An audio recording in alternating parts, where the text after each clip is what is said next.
Hello, everyone. Thank you for joining me, beautiful souls. Tonight we have, or today, whenever you're watching this, we have another beautiful snippet from the Book of Heaven. This particular one is from Volume 16, July the 24th, 1923. And if you are watching this, the first day it is released is July 24th, 2025. So I thought it was a good reading for the day. And the heading on this particular reading is "The soul who possesses the divine will possesses Jesus, more than if she had his continuous presence. The human will is the life and the deposit of all the acts of the creature." And so Louisa begins. "I was feeling very oppressed because of the privation of my always lovable Jesus. I was saying to myself, everything is over for me. As much as I look for him, he does not come. What torture and martyrdom. But while I was thinking of this, my adorable Jesus made himself seen as crucified, laying himself over my poor person. And the light that came out from within his adorable forehead told me, my daughter, my will contains my whole being. The one who possesses it within herself possesses me, more than if she had my continuous presence. In fact, my will penetrates everywhere, into her inmost fibers. It counts her heartbeats and thoughts. It makes itself the life of the most beautiful part of the creature, her interior, from which her external works arise, as though from a spring, rendering her inseparable from me. On the other hand, if my presence does not find my will in the soul, it cannot be life in all her interior, and she remains as though separated from me. How many souls, after having enjoyed my favors and my presence, become the fullness of my will, its light, its sanctity, was not in them, having engulfed themselves in sin again, have taken part in pleasures, have separated from me, because that divine will, which renders the soul untouchable by any sin, even the slightest, was not in them. Therefore, the purest, the holiest, the greatest works are formed in one who possesses all the fullness of my will. See, in the creature also, her will has supremacy. So, if there is will, she has life. And if there is no will, she seems like a tree which, while having a trunk, branches, and leaves, has no fruit. In the creature, the will is not thought, but gives life to the attitude of the mind. It is not I, but gives life to the gaze. Because if it has will, the eye wants to see, wants to know things. Otherwise, it is as if the eye had no life. The will is not word, but gives life to each word. It is not hand, but gives life to each action. It is not step, but gives life to the step. It is not love, desire, affection, but gives life to love, to desire, to affection. But this is not all. Though the will is life of all the human acts, once the creature has performed them, she remains stripped of her very acts, like a tree loaded with fruits is stripped by the hand of the one who picks them. On the other hand, the gazes she has given, the thoughts she has formed, the words she has spoken, the actions she has performed, remain as though sealed within her will. So her hands is operated, but her action does not remain in her hands. It moves beyond, and who knows where it goes, while in the will it remains there. Therefore, everything is written, formed, sealed in the human will. And if it's so in the human will, only because I cast into it the seed, the likeness to mine, think yourself of what my will must be within myself, and what it must be if the creature lets herself be possessed by my will.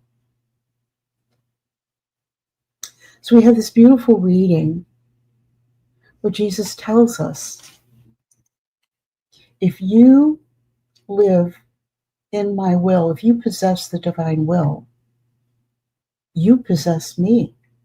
You have continuous life in me. I am living in you. It's better than if you just saw me, had an apparition, were able to talk to me as a separate being. No, no, no, no. You and I are one. I live in your soul. And so when you act, whatever you do, it's my act. It's my hand. It's my mouth. It's my feet. It's my thought. It's my prayer. It's my love, not yours. If you don't live in my will, you're not producing the fruit. I produce great fruit. I'm available to you all the time because I'm living in you, working through you. And anything I can do through you.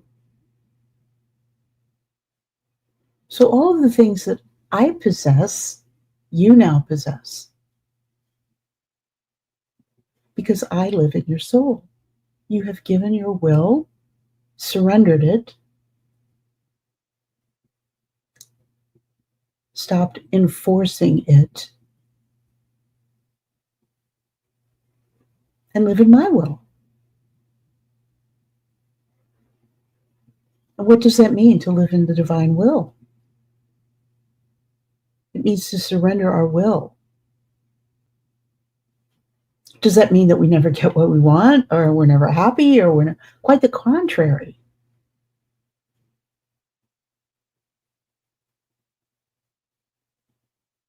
Living in the divine will can bring you great joy and great peace.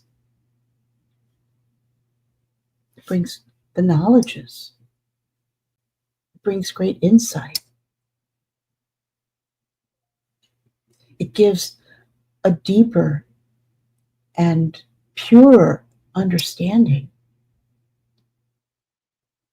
of who God is, the Trinity. The Trinity is the divine will. That's what we're taking on when we continually surrender our will. What that means in real terms, real life.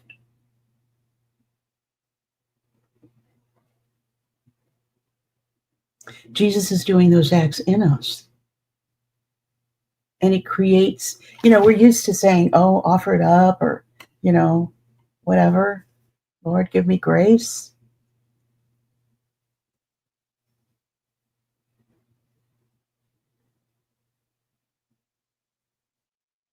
You receive better than grace. You receive the Spirit of Christ.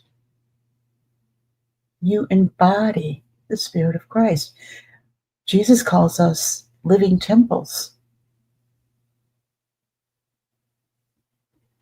He calls us tabernacles. Just as the tabernacle holds the Eucharist, those who live in the divine will possess the Spirit of Christ, possess Christ in their souls. So whatever we do produces great fruit. The other thing that it brings is great peace and great joy. Because this is what it means to live heaven on earth. Beatitude. Does it mean we're never going to suffer? Did Jesus suffer?